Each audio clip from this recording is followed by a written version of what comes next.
Shalom. I'd like to say our praise is due unto Yahweh, Ba'ashem Yahushai, Ba'ashem Akakwadash, the divine sponsors of Great Millstone. Peace and blessings to the elect. My name's Kanawak from Great Millstone, Toronto. And it's going to be in regards to the Israelites scattered in Asia. Um, Lord's willing, like we could do a part 2. But these are some historical facts that I have found, right, of Jews or Israelites, that went into Asia, right? So my my studies is going to be based on this book. It's called A Historical Atlas of the Jewish People from the time of the patriarchs to the present by Eli Baravani, right? And it's a very historical book, right? And goes into the Israelites, their different migrations, from the beginning and then till now. But basically, the people now in our land, they are known as Khazar. They are not the real authentic Jews. They are converts, right? But Salakia, 1 second. Um, one moment.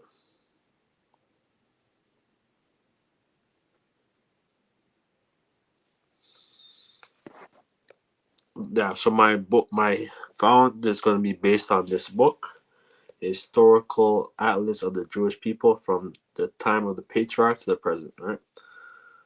1 second.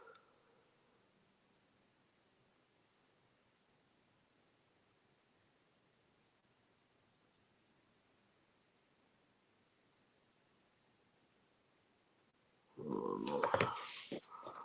1 second.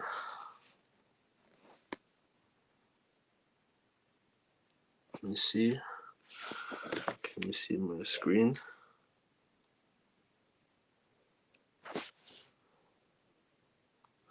I'm just figuring out this thing, Salakia. One moment.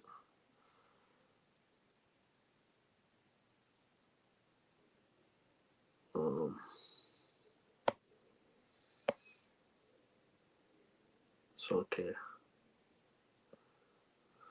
Okay. So this is page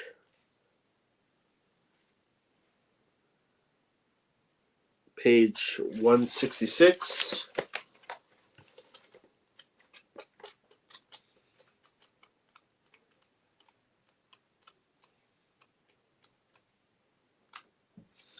It says the Jews of China, right? So these are Israelites that went into China, right? Because a lot of our people were traders, and they were always of merchants, so they would always go over the waters, and go into other lands and trade and have commerce, right? It says this is page 166. The Jews of China. Jewish merchants arrived in China together with other traders from the west when the famous Silk Road was open and safe. Prepares it says prepared as early as 2nd century BC. The oldest existing testimony to their present there, however, dates beginning from the 8th century AD, the Tang dynasty, right? So you had Israelites, right, that established these different dynasties, like the Tang. There's also the Han dynasty and the Shang, right? So it is uh it is a business leader written in Persian using Hebrew scripts described as by Sir Arthur Stewin uh, at Cockton, a western outpace, a western outpost of the Chinese emperor. Right? It says it is safe to assume that the Jewish and Muslim merchants also lived in the part town of southeastern China, the Canton, and and perhaps um, Ningpo and Kanunko, but never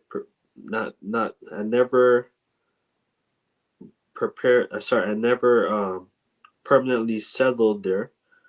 Right, so you had Israelites that was traders, right? So I'm gonna get you the scripture. I believe it's in I'll get Deuteronomy 28:64.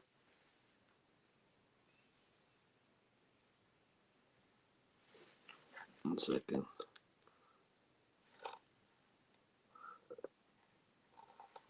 It's like let's see. Let's see if your brothers could see. Oh, 1 second. No, the screen is black. It's okay. Never mind. Um, yeah. So it's gonna be Deuteronomy 28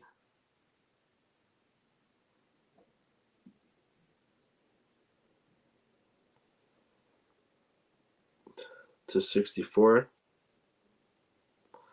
And the Lord shall scatter thee from among all people, from the one end of the earth even unto the other, and there thou shalt serve other gods, which neither thou, which thou nor thy fathers have known, even wood and stone. That's what happened, right? Our people started worshiping different gods, and we started mingling with these heathen, right? So our people end up losing their nationality, right? And they weren't calling themselves Israelites anymore. They were just called they were calling themselves basically heathens. It says during the Mongol period, um, the Yang Dynasty, Jewish and Muslim are mentioned together in decrees pertaining to taxation, prohibition on ritual slaughter, and the and Levirate or Levirate marriages, the custom of marrying the widow of one deceased brother, right? So you know, that was a law that if you had a brother, right, and the brother didn't he didn't have any seed, but the brother ended up dying. The brother, the another brother would have to take um, the wife and have a marriage, right? Which that was a righteous custom, right? Um, so they were, so there's a lot of Jake over there in China, over there in Asia, Japan. Jake is scattered, man. Jake's over there in Thailand right now. China, you know, intermingling, right? It says, in fact, the only real Jewish community in China was the one in Kefin. The original dates, the origin dates back to the 11th century A.D., when approximately 1,000 Jews bringing bringing in cotton from either Persia or India, receive permission to settle in this town in certain central China, right? So in 1163 A.D., a synagogue was built in Coffin, which was rebuilded several times over the years, right? So you had Jake that had synagogues over there in China, right? And that's why Jake, I grew up watching a lot of kung fu, like martial arts and all that stuff. Because that was our customs, man. And I remember when we would go to the library, we went to not the library, we went to the Royal Ontario Museum, and that was years ago. That was probably 2011, 2012. We went to the Royal Ontario Museum, and they had the Han Dynasty of China, and and shows you that they're nothing but they had woolly hair, you know, and and they were Jake, you know, big nose, you know. Says they're settled. It says three three steles erupted in the year 1489. Then it says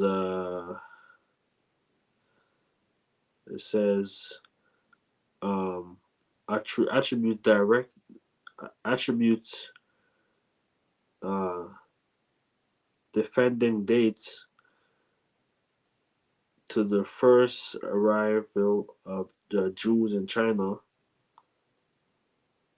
Their very early dates, which is too late, too late, two later stelas, suggest the beginning of the first central, and the earliest should not be regarded. No, but this is pretty much an overview. So it says, let's read this. This is page 166. The paragraph says 206 BC to 206 to 220 BC. The Han Dynasty, China, uh, former formed links with Western Asia via the Silk Road. A later introduced 15 to 12 dates the arrival of the first Jews in China to the period. You know, so you had Jake that had a lot of things going on. They were doing a lot of trades, right? A lot of networking, right? All throughout Asia, right? Because what they call Europe now it was known as Asia, right? But Esau he says, Europe was just one big landmass, man. And that was all Asia. You know. So let's do this and then close um, Deuteronomy.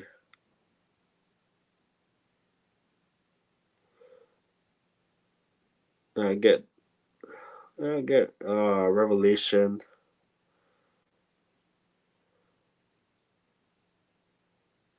7, and I start at 1.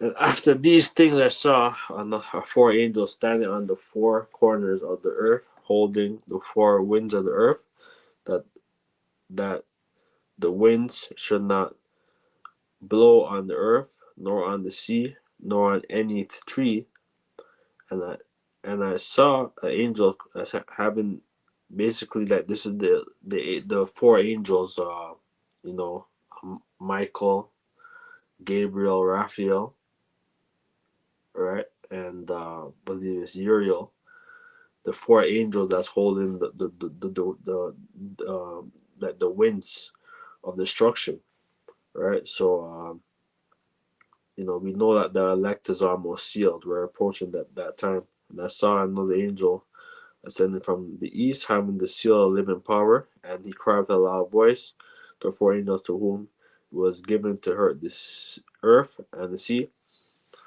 saying, hurt not the earth, neither the sea, nor the trees, till we have sealed the servants of our power and their authority. So this is what we're waiting for, right? That the 144,000 is almost sealed, right? That's why there's so many different Israelite camps all throughout America, all throughout the world, and the elect is almost sealed, right? But what you could read about from Revelation 7 verse 4 to 8, where it goes to the 140,000 being sealed, each tribe. But this is going to be verse 9, Revelation 7 and 9. And this I beheld, and lo, in a great multitude which no man could number, from all nations and kindreds and people and tongues, stand before the throne and before the Lamb, clothed in white robes and palms in their hands. Right. So this is the elect, right? That's gonna look like these other nations, right? And they're gonna be grafted in, right? Because they were basically they were, they didn't know, who they were, right? And the Lord is gonna he's gonna put that, he's gonna put that he's gonna put that thawa on them, right? That exempt from judgment, and they're gonna get back their, their skin color and all that, and he cried with a loud voice, saying, salvation to our power, we sit upon the throne and upon the Lamb. All right, we get Isaiah 11 and 1. All right, these are the Israelite foreigner, that are scattered, right? Isaiah 11 and 11. And it shall come to pass that the Lord shall set his hand again the second time to recover the remnant of his people, which shall be left from Assyria, right? From Assyria and from Egypt and from Pathros and from Cush, right? So Cush, that's over there in like Ethiopia. You have Israelites over there. Elam, right? From like Persia, India, and from Shinar, that's from like Iraq, and from Hamath, and from all the islands of the sea, right? So you have Jake that's over there in these different islands, Israelites,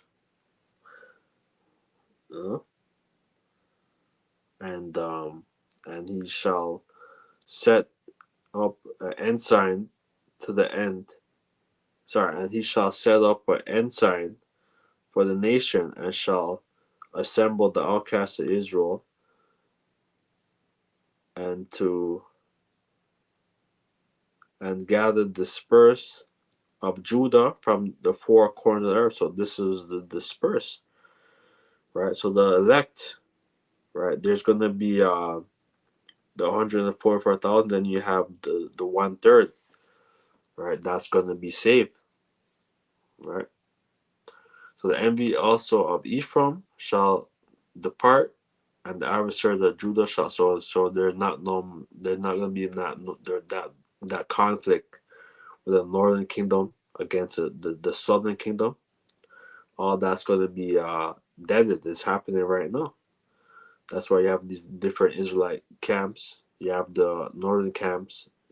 you have the northern brothers, they have northern tribe brothers, that's going out there in the highways and byways, right? And they know who they are now. And envy shall not depart from Judah, and Judah shall not vex Ephraim. But they shall fly upon the shoulders of the Philistines, right? So you Hamites, toward the west, and they shall spoil them from the east together.